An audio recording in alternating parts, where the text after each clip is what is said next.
NEET રી exam પહેલા કેન્દ્ર સરકારે ટેલિગ્રામ પર અસ્થાયી પ્રતિબંધ મૂકી દીધો છે. કારણ પેપર લીકના દાવા, નકલી પુરાવા અને લાખો રૂપિયાની ઓનલાઈન છેતરપિંડી. પરંતુ હવે સૌથી મોટો સવાલ એ છે કે શું માત્ર ટેલિગ્રામ બંધ કરવાથી પેપર લીક અટકી જશે? કારણ કે પેપર લીક જો સિસ્ટમની અંદરથી થતું હોય તો પ્લેટફોર્મ બદલાઈ શકે, પરંતુ ગેરરીતિનો રસ્તો બંધ થઈ જાય એવું જરૂરી નથી. આજે ટેલિગ્રામ છે તો કાલે કોઈ બીજી એપ હશે, કોઈ બીજો માધ્યમ પણ હોઈ શકે. બીજી તરફ એનટીએનું કહેવું છે કે ટેલિગ્રામના એડિટ ફીચરનો ઉપયોગ કરીને પરીક્ષા પછી પ્રશ્નપત્ર અપલોડ કરી તેને પહેલેથી જ લીક થયેલું બતાવવાના પ્રયાસ થતા હતા. તેથી આ પગલું હવે જરૂરી બની રહ્યું છે તેવું હવે એનટીએ તરફથી કહેવામાં આવ્યું છે. અમદાવાદ ક્રાઇમ બ્રાન્ચે પણ રી એક્ઝામના નામે કરોડોની છેતરપિંડીનો પર્દાફાશ કર્યો છે.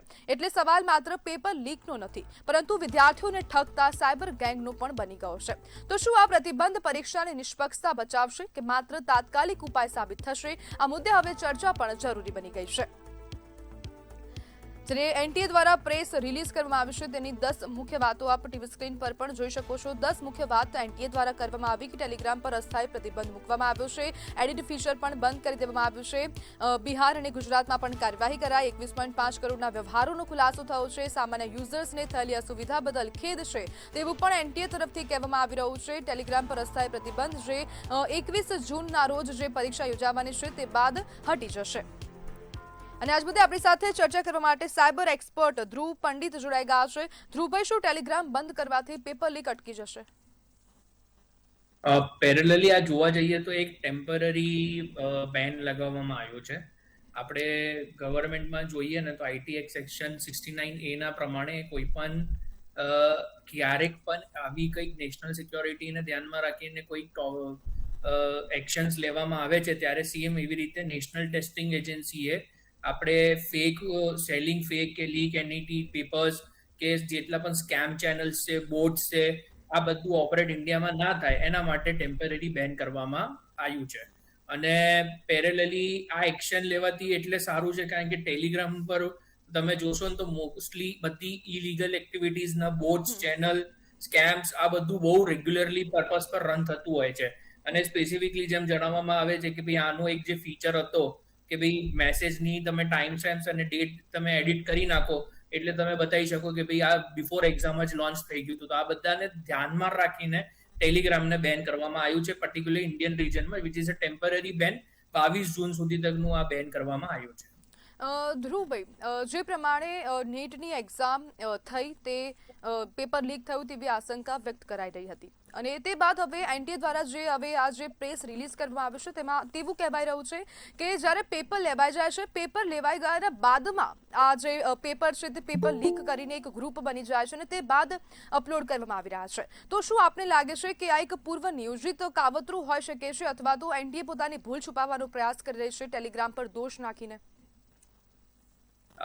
એવું નથી. આપણે ટેલિગ્રામ અગર પ્લેટફોર્મ પણ જોઈએ ને તો ટેલિગ્રામ પ્લેટફોર્મ આજની ડેટમાં એક ઇલીગલ પ્લેટફોર્મ જ છે જ્યાં સૌથી વધારે સાયબર ક્રિમિનલ્સ લોકો એક્ટિવ હોય છે. તો ધ્રુવભાઈ, પછી આપણે કેન્દ્ર સરકાર અથવા તો સાયબર સેલ પરમનન્ટ કેમ ટેલિગ્રામ બંધ નથી કરી દેતા? પરમેનન્ટ ટેલિગ્રામ બંધ એટલે પણ નહીં થતું કારણ કે ટેલિગ્રામ પર મોસ્ટલી સાયબર સિક્યોરિટીના રિસર્ચર્સનો પણ કામ ચાલતું હોય છે.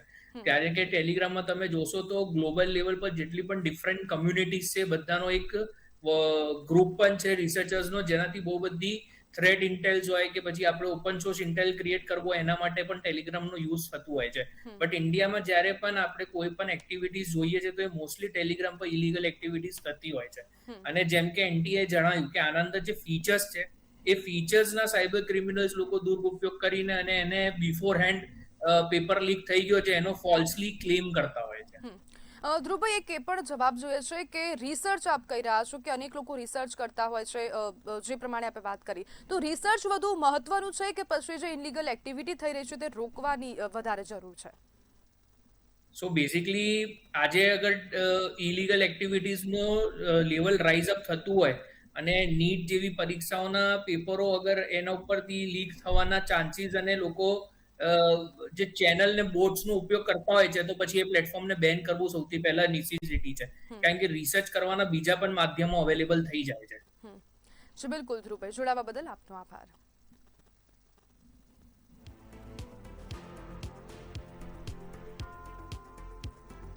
જેના એનટીએ તરફથી પ્રેસ રિલીઝ કરવામાં આવી છે. 10 મહત્વની વાતો તેમના તરફથી કહેવામાં આવી છે અને ભારતમાં નીટને લઈને ટેલિગ્રામ પર પ્રતિબંધ મૂકવામાં આવ્યો છે. આ ટેમ્પરરી પ્રતિબંધ છે. 30 જૂન બાદ તમે ફરીથી ટેલિગ્રામ ઉપયોગ કરી શકો છો અને 22 જૂન પછીથી ટેલિગ્રામ ઉપયોગ થઈ શકે છે, પરંતુ 30 જૂન સુધી જે તેનું એડિટ ફીચર છે તે બંધ રહેશે.